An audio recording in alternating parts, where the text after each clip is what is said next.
Hey, my friends, it's Matt. Thanks for hanging out with me on my YouTube channel, where we're going to do something different with this video than what we usually do around here.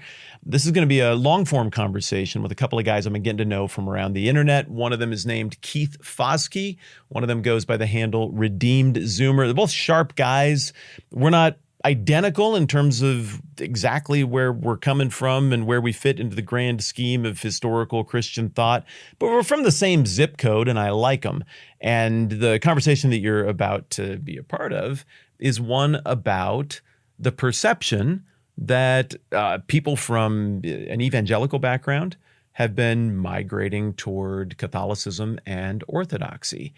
Now, maybe that's happening in mass. Maybe that is something that I'm observing anecdotally. For what it's worth, I'm also observing that going the other way. My comment section in my inbox are full of people who used to be Catholic and now go to some sort of Bible church or historic Protestant denomination. So I think what I can say for sure is the phenomenon that I'm noticing is that a decent percentage of Christians are unsettled in terms of what they've been a part of historically throughout their lives. And there's some movement within different Christian denominations for certain Christians right now. We've all three been observing this dynamic. And in this conversation, particularly, we decided to focus on what's going on with the flow of traffic out of evangelicalism and Protestantism toward Catholicism and Orthodoxy.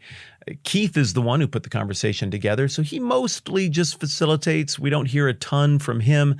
This video is going to live in one form or another on both of their channels as well, so you're going to get the triple box. And if it feels like the dynamic is Keith doing a lot of asking questions, that's because the dynamic is Keith asking a lot of questions. So with that said, let's go hang out with Keith Foskey and Redeemed Zoomer and talk shop about what we're seeing here and offer some spitball theories as to why we think that movement might be the case. All right, here we go. Hey guys, this is Keith Foskey, your Calvinist, coming at you today with two good friends. I'm joined by Redeemed Zoomer and Matt Whitman of the 10-minute Bible Hour. And it's already going great. Isn't that wonderful that it just starts out so perfectly? Yeah, we're in good shape.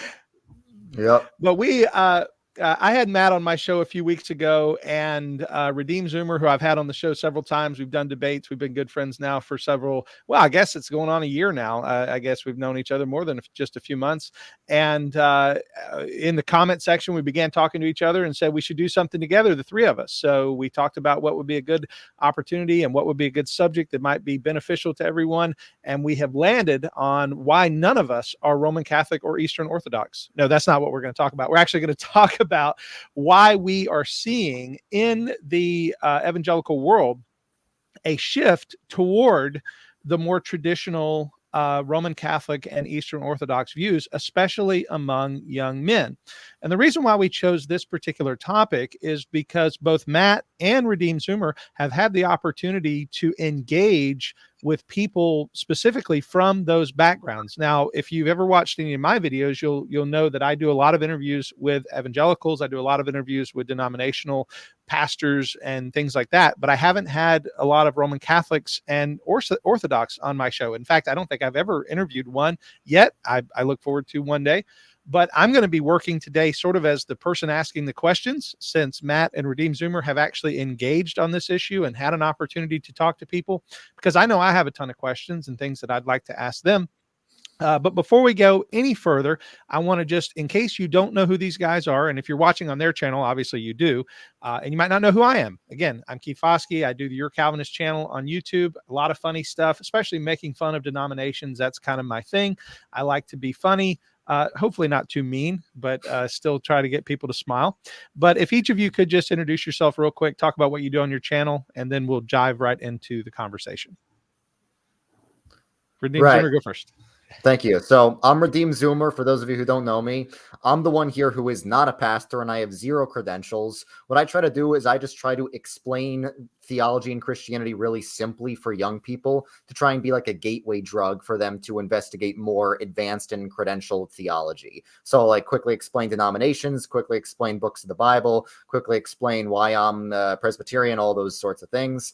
And I have a lot of interactions with other Gen Z Christians, and I know a lot of people, other Gen Z influencers, and I've been noticing a lot of patterns in Gen Z, trying to think of ways to help Gen Z become more religious, because right now it is the most atheist generation. And yes, I definitely have seen a trend in Gen Z towards more traditional forms of Christianity, which for many of them is, Catholicism and Eastern Orthodoxy. We've also seen a rise in, classical Protestantism as well, like Presbyterian, Lutheran, Anglican and stuff. So I just try to engage with that. But I'm a big fan of both of your guys' channels, and I have been way before I had any sort of channel myself. Well, we appreciate that, and love the fact that you're coming to us from Notre Dame today, which is really cool. Neither of us are. This is a Presbyterian church behind me. This is not some Roman Catholic cathedral. Protestants used to build churches like this, and we're not just talking Anglicans, Lutherans. There's Baptist churches that look like this. There's Methodist churches that look like this. Even some historically Black Pentecostal churches that look kind of like this. So this is sort of my way of saying, if you want tradition, Protestantism is still an option. Nice. Matt, share with everyone what you do. Yeah, I've been doing internet stuff for about 10 years, which has kind of come on quickly. And I like Bible stuff. Just the text is really interesting to me. I'm also interested in what people do with it and what they make of it. So my YouTube thing that maybe the most people have seen or chatted up with me about when we run into each other has a bunch of Bible stuff on it, but then also I go around other people's churches that are different from my own, and I bring a camera and I ask whoever's in charge there what they do and why they do it and where they're coming from, and we have a nice time. And my goal is to give somebody the microphone and an opportunity to just explain what's beautiful about their tradition. Generally, I try to go and visit historic creedal Orthodox expressions of Christianity, so that a lot of my interviews turn out to be kind of us comparing notes on what looks similar, what looks different. I'm really excited about trying to find those places of common cause. I would not say I'm an ecumenicist. I would say that convictional unity is something I'm enthusiastic about. The better we understand why we think what we think and why someone else thinks what they think, the quicker and easier it is to get past the insecurities that cause us to have no common cause and squander all of our kingdom energy on trying to defeat other Christians. The quicker we can get past that and get to the point where we're realistic about where we can partner and where it just makes sense to have this group go it alone, and we'll go it alone over here. And that's been a fascinating process for me. I've changed a lot. I've learned a lot going and doing that. And then I guess my more, how do I want to put it? The project that's maybe the little bigger project for me is the daily Bible podcast I do that's actually called the 10-Minute Bible Hour, where we just pick a book of the Bible and we go through it. And if it takes 800 days to get through the book of Matthew, then I guess it took 800 days. And there are fart jokes. Then I suppose that's everything. Yeah, and the last part, obviously, the most important are those flatulent jokes, are what get the likes. It's what gets. They always worked. Gets the started clicks. Being funny when I was like 3, and it never quit. Yeah. Well, gentlemen, you both have had interactions again with Roman Catholics and with Eastern Orthodox teachers, leaders, apologists, and Zoomer. I know you've done debates, and you said you have another one coming up. Matt, have you ever done any debating, or has it just all been interview style? Yep, okay. Not my game. Compare and contrast. That's more my style. Yeah, and yeah, I haven't. Yeah, I haven't done any official debates with Roman Catholics or Eastern Orthodox yet. So far, the only debates I've done have been with other Protestants. 2 of them were with Pastor Keith himself, and one of them was with a Lutheran once. But I've not done any debates with Catholics or Orthodox yet. I did a discussion with Trent Horn, which was very, very good. He's an awesome guy. And I did do a conversation with Jay Dyer that turned into a debate, but it wasn't really planned to be. So I've had experience. I think Pastor Matt has had more experience talking to actual priests and clergy in Catholicism and Orthodoxy. I've mostly talked to either young catechumens or apologists and stuff. Well, that leads to a quick question that I think might be a good way to start. What do you think is the drawing card for many young men? And the reason why I ask this is what you just said, Zoomer. You said you've talked to many young, basically ones who've just become this faith. What is drawing them? Is it the internet? Is it hearing these apologists online, or are they going into churches and being drawn by the churches themselves? Is there evangelism going on? Is there proselytizing going on, or is it online that's really drawing? That's sort of my first question. Yeah, it's the first two things. It's mostly the internet, and it's this idea of wanting tradition. Because my generation grew up in an age where, you know, progressivism and a big disdain for tradition was just shoved down everyone's throats.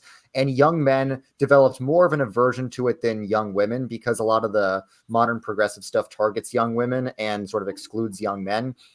And a lot of young men also grew up in churches that also have disdain for tradition. They might be conservative on social ethics, but they don't really care about the church fathers. They don't care about traditional liturgy and stuff. So men are just starved for tradition all around. They're starved for like a, I don't know, more masculine, traditional type of Christianity.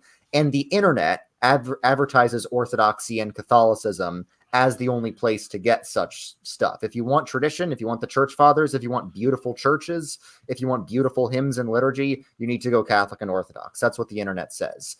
And there really aren't very good internet representatives of, you know, traditional Protestantism. I try to be that, but I'm not very good at it because I'm not a pastor. I'm a Minecraft YouTuber. That's what I am. And people say, oh, you're not qualified to represent Protestantism. I know I'm not, but there aren't many other like traditional Protestants who have channels dedicated to defending traditional Protestantism. So there's just a huge disparity in the amount of like internet apologetics for Rome and the East than there is for any sort of traditional Protestantism. Most Protestant apologists are very, you know, low church evangelical and stuff. So if someone starts out wanting something more traditional, 9 out of 10 times they're eventually going to go to Rome and the East. Sometimes they'll stop off at like Lutheran or Anglican for like 2 weeks or something. You see a lot of denomination hopping, and it's not like these people are going to churches of these denominations. They treat denominational identities like a lot of other young people treat gender identities, where you have a new one every week. It's just like, today I'm a Lutheran, today I'm an Anglican, because today I intellectually assent to the propositions of this denomination that I've barely studied. So there's a lot of what we call LARPing in Gen Z. A lot of people, people like, Luke, who grew up in Missouri, identifies as Eastern Orthodox despite never attending an Eastern Orthodox divine liturgy. So I think there's good and bad, just like all movements. It's a very good thing that young men desire tradition. I think in the millennial generation, there was a big disdain for tradition. I think Gen Z is reacting against that. Like, most of Gen Z is not traditional, but there is a strong resistance movement. What I don't like is I think they are being very superficial with a lot of the traditions, and in some ways valuing the aesthetic and the identity over the essence of Christianity, which is the gospel. And a lot of times these people become experts on interdenominational debates while being very biblically illiterate. I've had a lot of people give me like long essays on why they think the filioque is heretical, or why they think the papacy is true. Or even in other high church Protestant settings, like why they think Anglican apostolic succession is the most valid, and they've never read the Gospel of John. Like, seriously. So that's a problem with this movement. It's a problem with this, with this trad movement. And also in a lot of these trad circles, not just Catholicism and Orthodoxy, I'm talking about trad Protestantism as well. There's very little fruit of the Spirit. So I think Pastor Matt's videos are a much better representative of these denominations of Catholic and Orthodox, because he's talking to actual ministers, talking to actual priests, trained priests, whereas the people I've interacted with in all denominations are really just the online personalities of those denominations, which usually aren't going to be the best representatives, myself included. Well, Matt, what are your thoughts on that? Personalities of all of these different groups are very different in person than they are on the internet. It's something. I can okay, so for the people who don't have a YouTube channel and don't monitor the analytics, there's a phenomenon that happens where the algorithm will roam around with your videos like a prowling lion looking for which audience it might devour. And I can tell where it's probing, where it's trying. So if I don't publish a video for a few weeks, you lose the initial momentum of a new video that you've published. That's fine. That's the life cycle of a video. It's not weird. But then the algorithm will say, well, this channel's been around for a while. Some people have seemed to like it in the past. Nothing's cooking there now. Let's see if this pocket of people might like it. And I can tell there's no feedback loop on that. I don't get to see who the algorithm is putting stuff in front of. It's only by the comments that I can tell. And wow, can I tell? Like, oh, okay. We are trying jilted atheists right now who used to be Christians and deconstructed in the mid 20-teens. Cool. Yep. I recognize these comments. These are King James onlyists. That's who's getting served my videos this week. And they are all mad about the same thing. And what's interesting is as you see the different groups who are being served your video in these kind of fluky algorithmic wanderings, what you'll discover is that each of these groups, their internet identity is characterized by what they're mad about. All of us, evangelicals, Calvinists, ortho bros, people turning Catholic after years of being an evangelical, evangelicals who've turned evangelical after years of being Catholic. I can tell you what they're mad about. I never got the Bible when I was a Catholic. And I don't know, I kind of like that complaint. Like, I like the Bible too. But there's a skewing that happens with the way videos work and are served to the audience on the internet that has a feedback loop that I think a lot of people wouldn't notice, that encourages a doubling down on the most negative aspects of what people are upset about from each of these different little pockets. I think a really important detail to remember whenever we talk about the internet version of anything is that your feed does not look like everybody else's feed. There is a not human machine learning algorithm that is looking for patterns in thought and language, and that rewards clicks. What gets clicks? You see a comment that's nice and friendly and you're like, oh, that's thoughtful. You think this thing is beautiful. You don't like it. You don't engage with it. You nod and you're like, that's emotionally mature and healthy, and you move on. You see something that is born out of hurt or confusion or not a total understanding of the thing, but insecurity and anger come through, the likelihood of engagement goes up, and this incentivizes the algorithm to keep doing that. Now, eventually, that reads back onto people who read the comments, and they start to imitate what the algorithm has been rewarding. And thus, I think one of the central characteristics of internet Christianity in the 2020s is what you're hurt, angry, or insecure about, as opposed to in real life, it's much more about what you think is beautiful about the tradition you're a part of. There's more humility involved. There's more, I'm growing and learning these things involved. They're not one-to-one, in my opinion.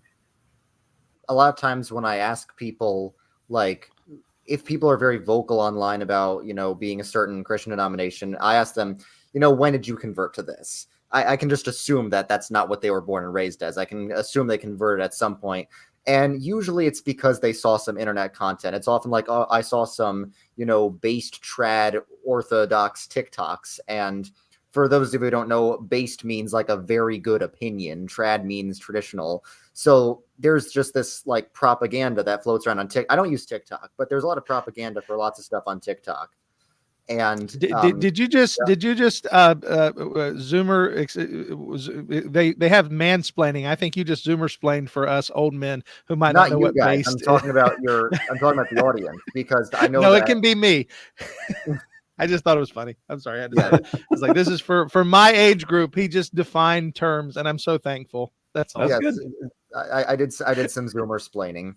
So yeah, it's very interesting that like a lot of people these days, when I ask why are so many people going Catholic and Orthodox, they'll say, oh, it's because we're right. Now, two things. One, if only one of you can be right, and if there's some great spiritual awakening that's happened, why is the flow going equally in both directions instead of to one or the other?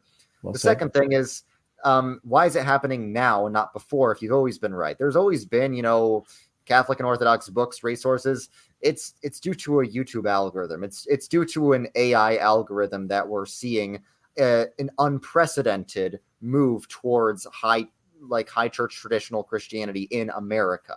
I mean, part of it is it's motivated, it's fueled by, being starved for tradition. But I think the reason we're seeing it now is because of the internet. And I think a real Catholic or Orthodox priest would say, being convinced by internet TikTok propaganda is not really a good reason to join our church. You should actually talk to Catholic or Orthodox priests in real life before you make some sort of decision like that. I guess we've got two reasons that we've thrown out: that the algorithm it's a disruptive force. It sort of plays the role that college used to play in terms of taking things you were raised around and being an authoritative voice in the life of people at some point that sort of grabs you by the shoulders. I mean, what did a college professor used to do? Hey, here's a whole bunch of scary ideas that aren't like what you already think, and it's going to unsettle you. I'm not saying I think or don't think these things. I'm going to teach you all of these dangerous ideas, and you're going to do something with them. Now, I don't get the impression that's exactly how college works now. But maybe in a way that mantle, that role has been assumed by the seemingly impartial algorithm who is going to be incentivized to give you one of two things. You're either the kind of person who is going to click the most if you get stuff that deeply confirms what you already think. That seems to be very effective on an older generation. I don't think that's a current phenomenon. I think that's always been the case. Sunk cost and just wanting to feel like you didn't screw up your life by investing in the wrong things and thinking the wrong things are going to make us more likely to want reassurances that we've played our cards right and believed the right beliefs when we start to get a little bit older. I don't think there's even any shame in that. I think it's a reflective place to be, to want to feel like your life had meaning and like you invested in something that mattered. It's why I like to invite people to talk about what's beautiful about their thing rather than debate. It's just my style. But I also think that the algorithm is going to connect with the aspect of youth where you've been raised with a certain set of values, but you maybe haven't fully gamed that out for yourself. And the clicks for younger people are going to be found in stuff that is jarring and at first offensive and troubling. And maybe you will end up rejecting it eventually. But wow, that flies in the face of my assumptions. The same way that people who maybe went to a good college both sort of hated and really valued that professor who just kept insisting on putting frustrating, difficult ideas in front of you and making you feel profoundly unsafe and challenged. But in the end, you felt like you were better for it. Well, I mean, the algorithm seems to be imitating, it seems to know or anticipate these same tendencies at different points in life for how we relate to ideas that are foreign to our own or reassuring to our own. So I think there's no surprise that there's going to be that jarring shakeup effect and that you're going to see a lot of this migration in both directions, and it is in both directions amongst younger people. Mm-hmm. When I look at things like things that are taught in Roman Catholicism, things that are taught in Eastern Orthodoxy, and the things that I've studied, and some of it, of course, I would reject because I don't believe that it's in line with what I believe the Scripture teaches. But what is it? What are some of the aspects of it that are really appealing according to the people that you've talked to? What are some of the things that people say, this is what I really like? Because like I said, for me, I see things like the papacy. I see things like even things like praying the rosary and things like that. And those are, to me, immediate, like, I don't want anything to do with that. I'm not interested in that. That has no appeal to me at all. What is it that do you think that is appealing? I know we've already said tradition, but I want to dig down a little deeper and say, what traditions? What do they like? What is it that's drawing them to these two movements, which have major differences with Protestantism? I would say by tradition, I would define that as historical continuity, because everyone has a tradition. The tradition of evangelical contemporary worship, it's a tradition that goes back to like the 1980s. And they want something that they feel is connected to the apostles, where they can draw a direct line of continuity from their current church today all the way back to the apostles. That's why, for example, apostolic succession is a compelling idea for them. There's some Protestants who have various views about apostolic succession, but generally the apostolic denominations are like Catholic, Protestant, not Catholic, Eastern Orthodox, Oriental Orthodox, maybe Assyrian Church of the East, and some Anglo-Catholics try to join that club as well. And we've seen this alliance of these apostolic denominations, Catholics, Orthodox, Oriental Orthodox, who historically said each other was damned to hell. Historically, they said that. Now they have this alliance against Protestants. Now you'll just see like these sort of pan-apostolic YouTube channels where the only thing they agree on is Protestant bad. You'll see these trad memes where it's like, Catholic churches, beautiful cathedral. Orthodox churches, beautiful tourist attraction cathedral. Protestant churches, strip mall, as if that is a fair representation of, you know, the typical building for each denomination. But this idea of continuity with the past, where you can have a direct line of tradition from today all the way going back to the apostles. Because a lot of times Pastor Matt mentioned, these college professors back in the day would start with tricky questions, challenge your assumptions. Well, a lot of these Catholic Orthodox YouTube channels will do the same thing. They will ask, when was your church started? When was your church's theology invented? And most Protestants will have to say, you know, if they're non-denominational, they'll say, my church was started by Pastor Jim 20 years ago. What is the correct answer to that question? If they're like Lutheran or Reformed, it would be, my church was started in the 1500s. I think the correct answer, Acts chapter 2. Yes. I mean, my church started the same day your church was started, with a demonstrable public manifestation of the Holy Spirit after a clear instruction from Jesus himself that this was supposed to look different and go to different cultures.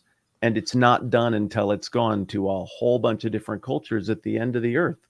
Acts 1 and Acts 2 say all these churches that teach the gospel, they all started the same day. I understand that's offensive.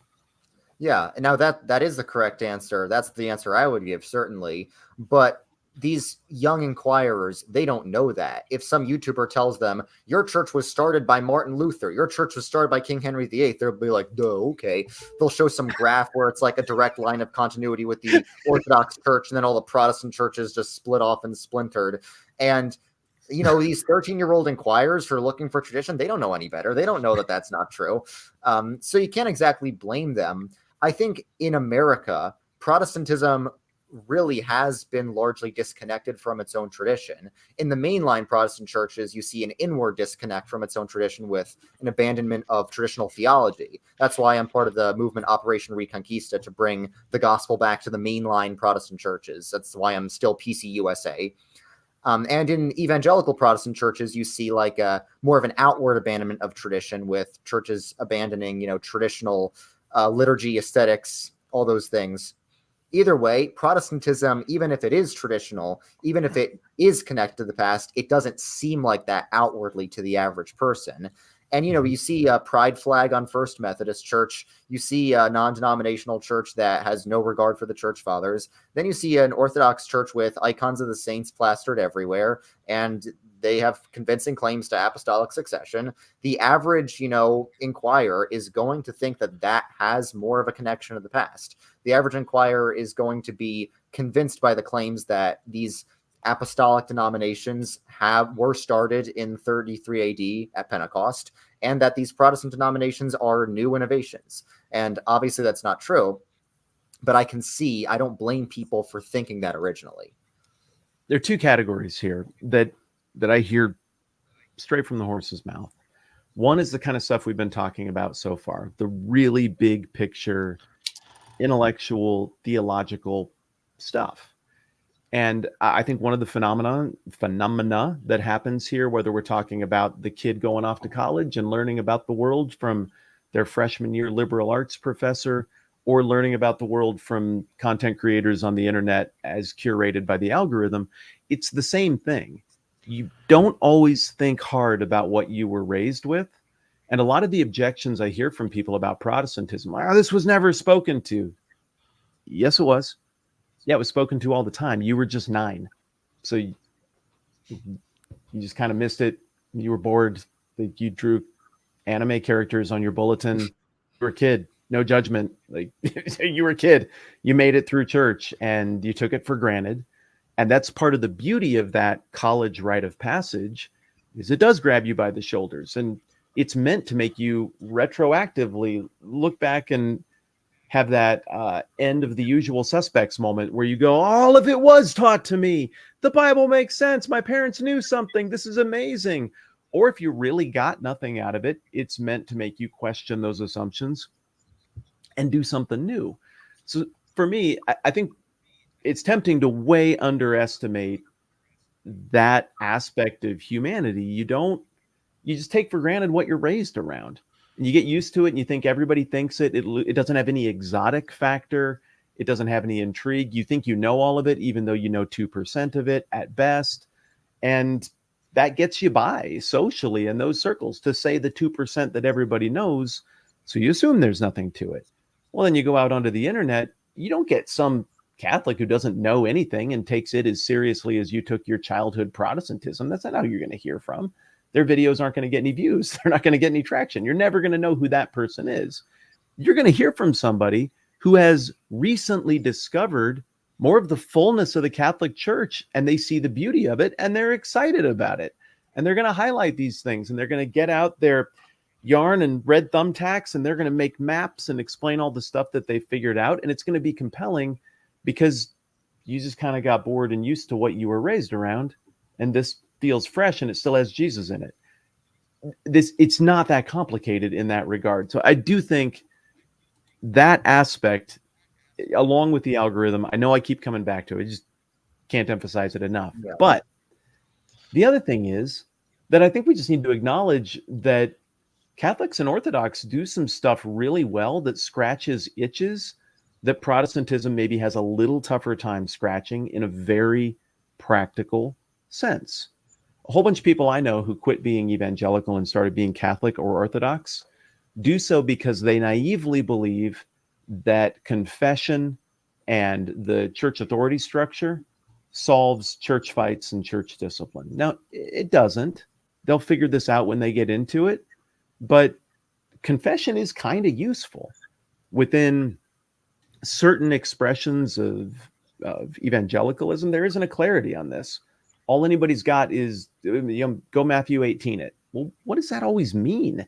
That's really difficult to shrewdly navigate when you've had a legitimate falling out with someone, or you can't resolve it, but now you've got this outstanding thing where you have guilt before somebody else. You can't fix it. Well, bad church leadership in some evangelical and Protestant settings will just let that metastasize. And now somebody comes away feeling totally burned. Whereas within Catholicism and Orthodoxy, particular Catholicism, you just have a thing that you do. You go to the thing, you say the things, it all happens in the little booth, and it's done. And somebody who has the authority to be like, hey, dude, it's done. Make these gestures, say these words. It's done. Is that the best? I don't know. But I think it's very satisfying for some who really just need to put a nail in the coffin on that little dust up, that little point of pain. Again, I wouldn't say that it necessarily accomplishes that, but I think it's very appealing to have that point of closure in that regard. I think that Catholic churches are appealing. Orthodox churches are appealing to people who have seen how much volunteerism and kind of social dance steps are involved in being a part of like a non-denominational church. Whereas within Catholicism, you really can just receive the sacrament and kind of you're good. Like ideally, you might do more someday when you're into it more, but it's okay to not be into it more. There's a mechanism for that. Whereas if you're not into it in a place where belief and loudly asserting that belief is kind of how you're in, well, that can be difficult if you're not in a place where you can muster that right now. And that can make the high church more appealing, where you kind of outsource the heavy lift of your faith a little bit to somebody else. The church mediates. It isn't so dependent on your belief. And I think there can be an advantage that people detect in how, practically speaking, the historic apostolic high church handles some of those doldrums of faith and some of those I'm just not into it, but I want to go to heaven things. And we can sit here all we want as guys who are really into it and really excited about the gospel and say, well, those people should just be into it more. They shouldn't want something where the church does more of a heavy lift. But that's easy for us to say because we're really into it. I have been at a point in my life in a place where I wasn't as sure about anything, and it really would have helped me to have been able, in that point where my faith was wobbling, to have been able to have a theological mechanism by which I kind of just outsource this for now. I got to go autopilot. I don't have this. I can't really fake it right now. If I'm rightly established by my belief is in the gutter. It's damaged. I don't know what's wrong with me. I want to believe. I want to follow Jesus better. I just suck. And I would like to stop the suckage as soon as possible. I talk with people who get to that place, and there's an appeal to having the priest kind of do the heavy lift for a while. Am I saying that these things are right or that this is the way church ought to be? No, I'm not necessarily saying that. What I am saying is there are just some very practical mechanisms that exist in these traditions that are often handled differently within Protestantism, particularly evangelicalism, that I think offer some appeal as well. Right.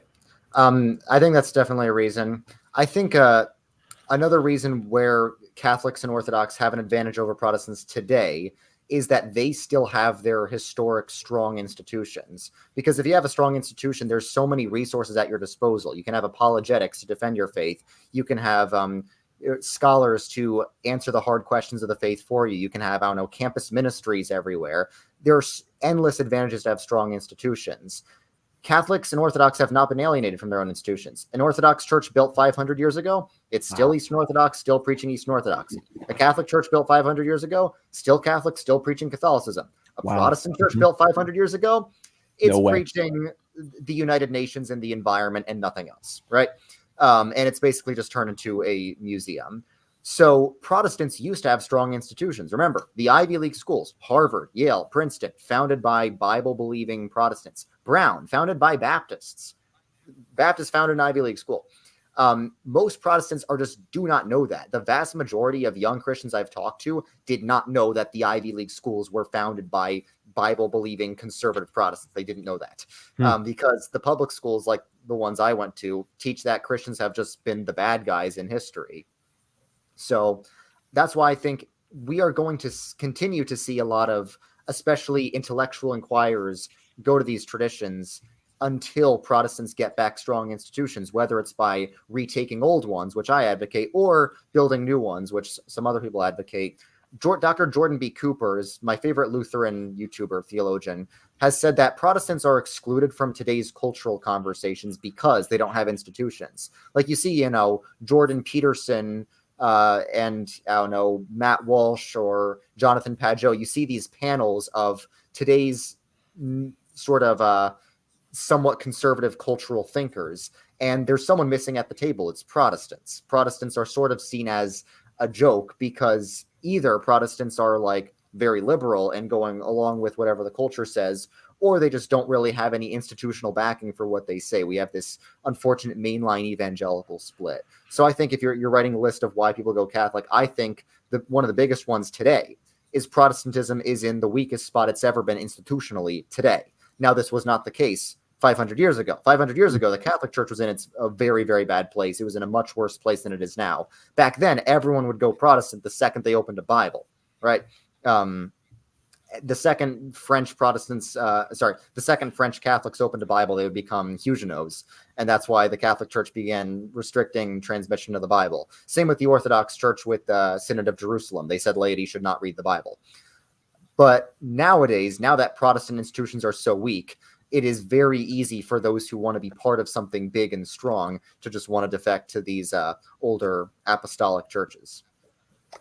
Yeah, you're making me think. The reason you got all of the surrender cobra pose from me was, okay, the institutions you're talking about that used to be expressions of Protestant thought are now extensions of the state. They're the new secular leftist religion even if I weren't criticizing it, it's still what it is. It has orthodoxy, it has heterodoxy. The only thing that this new secular leftist religion lacks is atonement. It has no mechanism for forgiveness or atonement, and that's why it will fail and is in the process of failing already. Religion is meant to account for human error and failure and the human problem and aging and death. There just happens to be only one that actually does it well, but all the others attempt to do it. And this new one, it simply doesn't accomplish that. It has to point to the virtue of the self loudly. It has to point to the bad behavior of others loudly. It is a form of religious fundamentalism. But even the most dour forms of Christian religious fundamentalism that I remember from the 80s and 90s had a mechanism for atonement and forgiveness. This one does not. These institutions you're referencing are they're dusty relics. They're shadows of what they used to be. Now they are representatives. They are training grounds for this new failing religion that is failing. The more it fails, the more violent it will become. And as it is in its death throes already, what you've got are Catholic and Orthodox institutions that don't prop up the state. That isn't why they exist. That isn't the God they think brings the solution, whereas these formerly Christian Protestant institutions do. So maybe this, just spitballing here, maybe this is part of what's going on. As people start to realize that the United States of America and the Western order that has existed post-World War II is not eternal, as we have printed $10 trillion and racked up 40 trillion in debt, a number no one can understand. That is a death number. An economy, you can't do that. It's not going to work. I don't know how it's not going to work, but you can't do that. That has never worked. It's not going to work this time. As people start to realize that truth isn't something that people actually value, it's manipulation. It's 1984-ness. As people start to realize that law is enormously selective in its application, as people start to realize, show me the man, I'll show you the crime. Everyone is guilty of something. It's just a matter of when it's politically expedient to call it in. And this isn't the Soviets who are like this. It's us. This is what raw, pure power deteriorates into. And we may be in the late stages of our empire faster than just about any other empire ever has made it to its late stages and its death throes. I think people are figuring this out.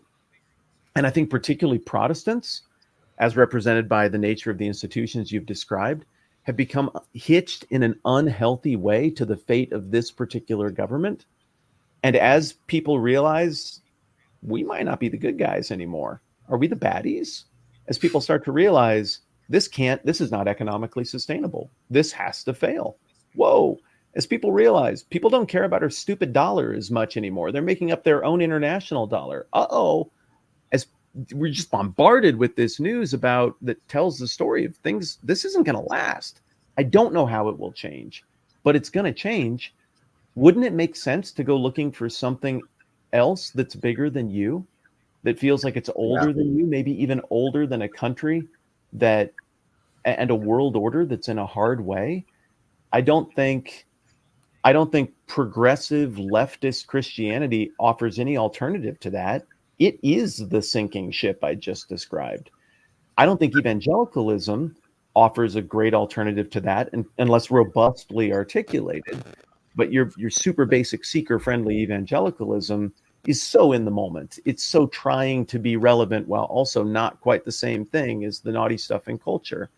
Really, it is the historic church with institutions that look older to the eye, that sound older in the language, that feel older than the institutions we've hitched our sense of identity to in our lifetimes, that are going to be appealing for that reason. Again, I'm spitballing. You just made me think. Right. I think maybe the last reason we could jot down is no Protestant church has all three: conservative, traditional, and has young people.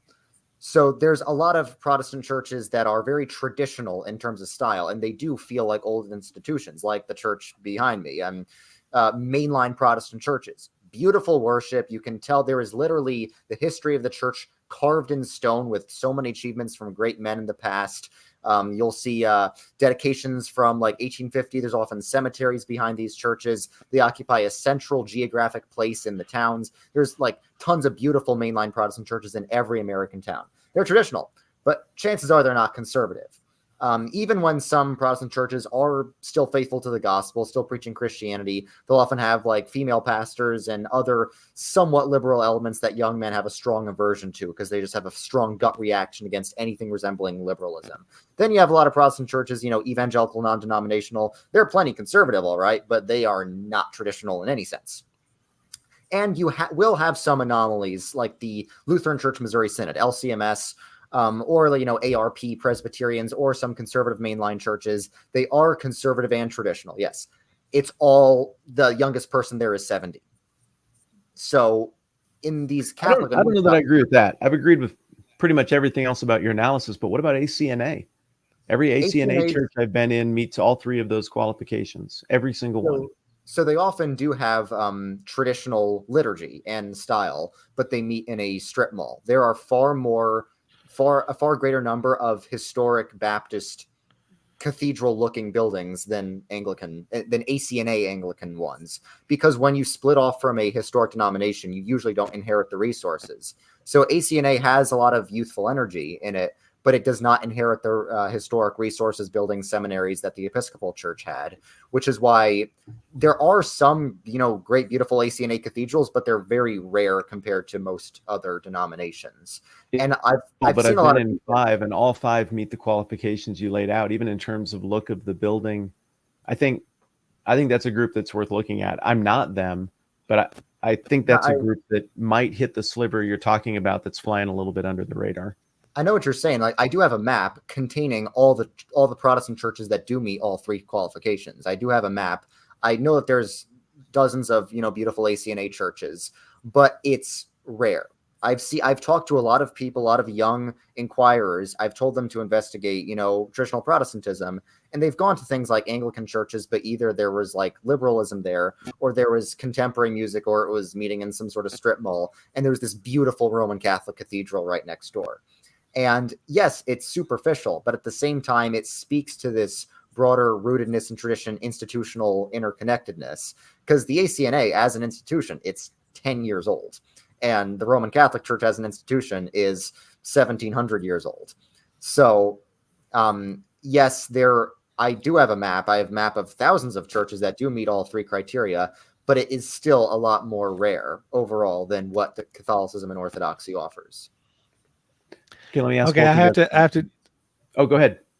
Let me just jump in because you just said the Roman Catholic Church is 1700 years old. Are you dating it from Constantine? Because if you are, that's gonna get some comments. But I'm assuming that's what you mean by 17. The institutionalized Roman Catholic Church is 1700 years old. It is based on bishops that came before. But yeah. I want to drop a bomb. The 1700 thing just caught my attention. I do want to drop a bomb, and I know you have two questions, Matt. I don't want to. I promise we'll come back. No rush. Because you say three things are the young people, traditional institution, or say what the three things are again very quickly. Young people, traditional style, feel, and being conservative in terms of beliefs. Okay.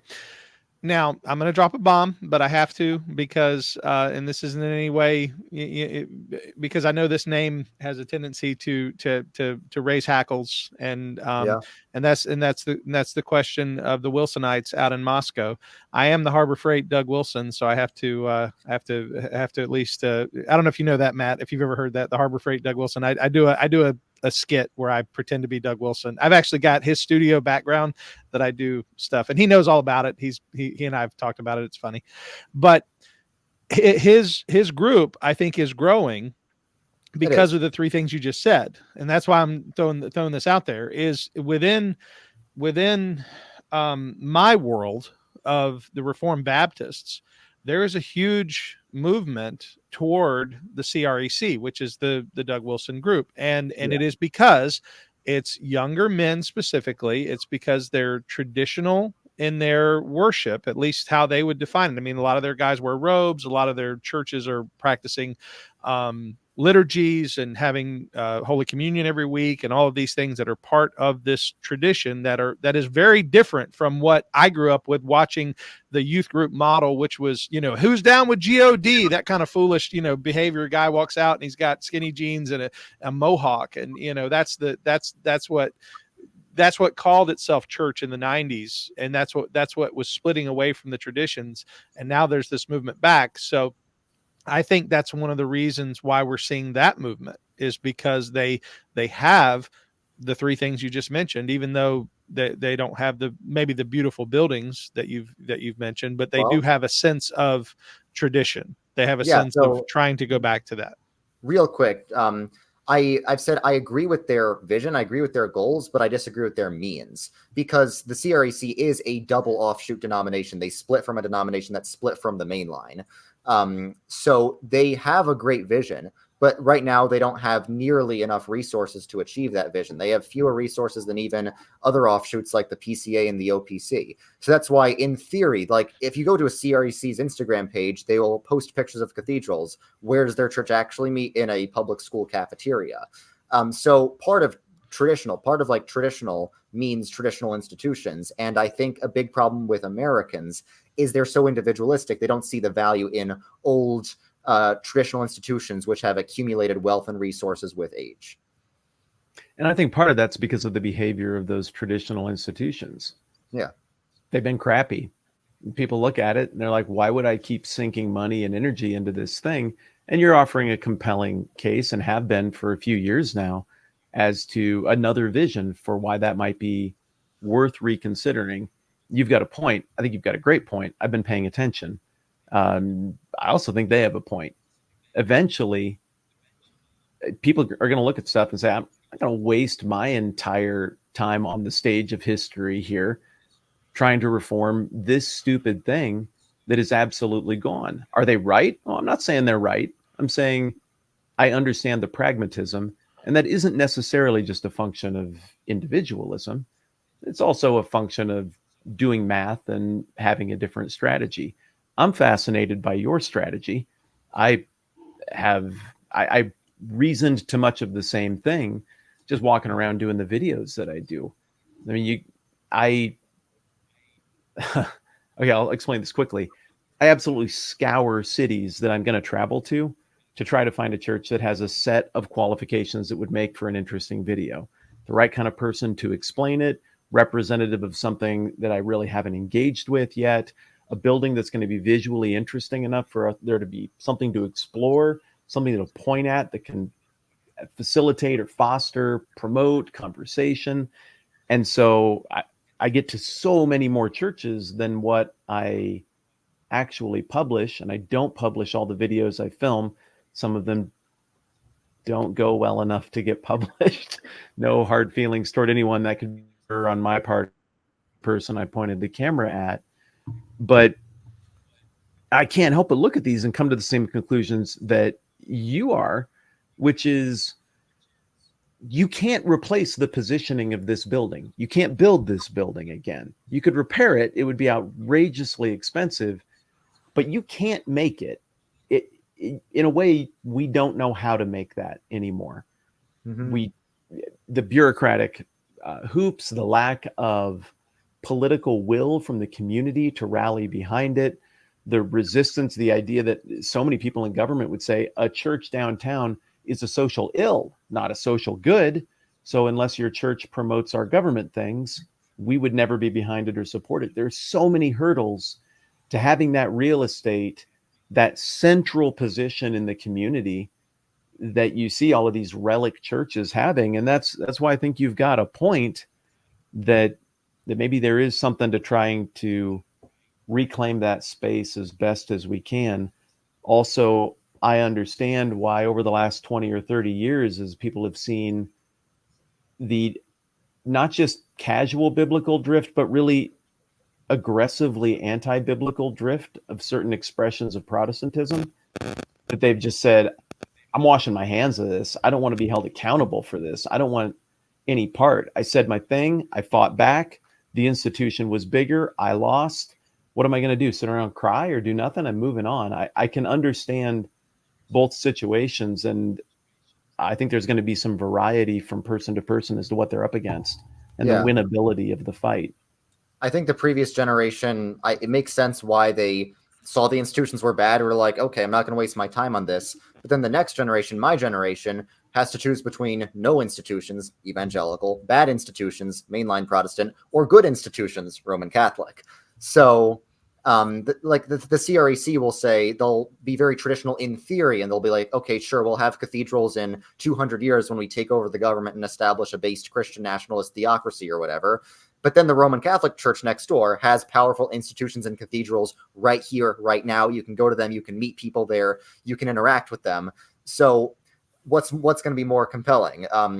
Institutions in theory or institutions in practice? So it's like, yes, if Protestantism was the only thing that existed, it would make sense why people would abandon institutions once they got corrupted. But we have these alternative expressions of Christianity whose institutions have not been corrupted. So I'm saying it makes sense why people are flocking to those denominations whose institutions are still relatively strong compared to ours.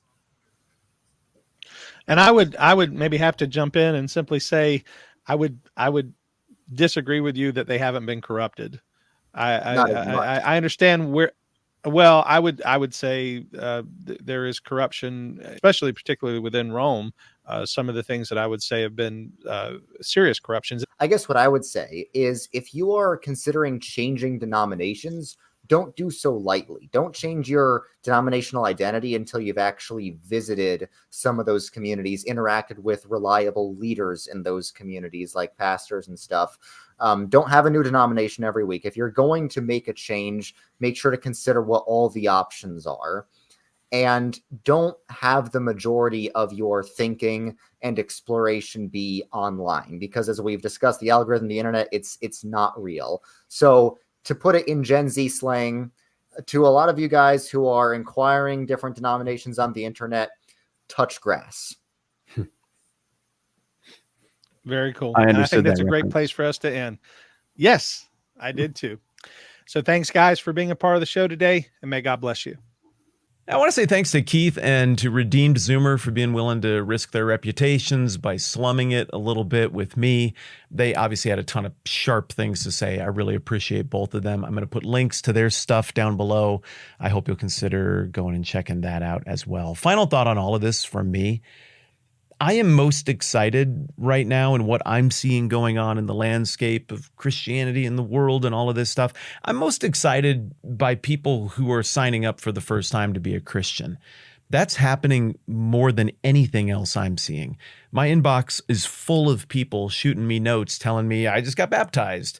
You know what? This makes more sense than anything I've ever seen. I don't know why I didn't see it sooner, but I see it now. I'm a Christian, and now my family are Christians, and we go to church, and it's been life-giving and meaningful. That is awesome. But here's the thing. That's stuff that I'm hearing from people. It's not just one expression of Christianity. That's happening in many different expressions of historical, creedal, Orthodox Christianity. And again, it's just anecdotal. I understand that. But it seems like a lot of people are becoming Christians right now. And I'm not going to sit around and nitpick about which Orthodox, historic, creedal, fully cohesive expression of Christian faith somebody's going to sign up for. Look, would it be my first choice for people to sign up for something like what I do? Yeah, I guess so. Because, I mean, the reason that I'm a part of the tradition that I'm a part of is because I think it's true and it makes the most sense to me. If I thought something else, I would be a part of that instead. But I have long since in my life and internet travels parted ways with my imagined right to control outcomes for somebody on the other side of a digital connection like this. I mean, some of you I've had the privilege of getting to meet and to know a little bit, but for the most part, it's asymmetrical. It is what it is, right? We both understand the deal here.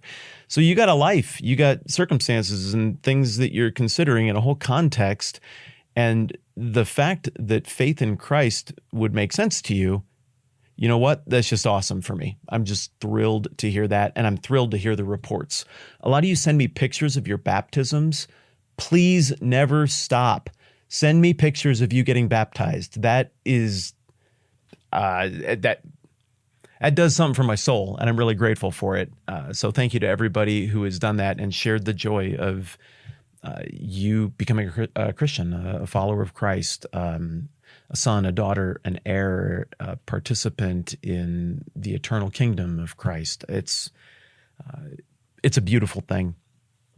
I guess I'm not quite as excited about, the flow of traffic that we were talking about in this conversation, one way or the other. I don't know. That's cool. Like, I'm glad people are grinding through that stuff and figuring out where they fit. That makes sense. My journey of faith has been dynamic as well. The gospel has always been something that was meant to be infinitely translatable. I don't think that just applies to different languages and cultures and eras of history. I think that applies to different moments in our own lives as well. And so I don't think it's a surprise that as cultural pressures exist and as we go through the moments of our lives as well, that we might resonate with or partner with more effectively one church in this moment more so than we do another church in another moment. I'm excited about the idea, I guess, of, to give it the best benefit of the doubt, of people being really intentional in their Christian walk with trying to figure out, hey, where can I jump in with people where there is forward energy for kingdom stuff, for redemptive stuff, where we glorify God together in effective and meaningful ways. That's awesome.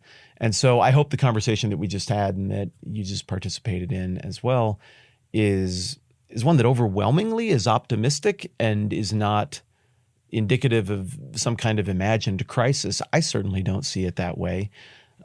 Rather, I'm excited for people to become Christians in the first place and be really serious and intentional about it, because this isn't a passive thing. I mean, it's active. You participate in the kingdom and the work of the kingdom, and people being smart about that and thinking hard about that and investing in that carefully. Cool. Even if we don't come to the exact same conclusions. Cool. I'm thinking about it really hard too. I want to be heavily invested too. So even if we land in different places, we really have that in common as well. And I think that's awesome. Again, Keith and Redeem Zoomer are great. I want to thank them again for hanging out with me. The links will be down below, and I want to thank you for hanging out with me as well and being up for a conversation like this. This channel exists because some of you supported at patreon.com/TMBH. You don't have to do that. Totally cool if you don't, but I'm grateful to those of you who've been able to do so. It helps a ton. All right. I think that's everything I wanted to say. This has been a long video. Thanks for palling around with me. I'm Matt. Thanks for hanging out with me on my YouTube channel. Let's do this again soon.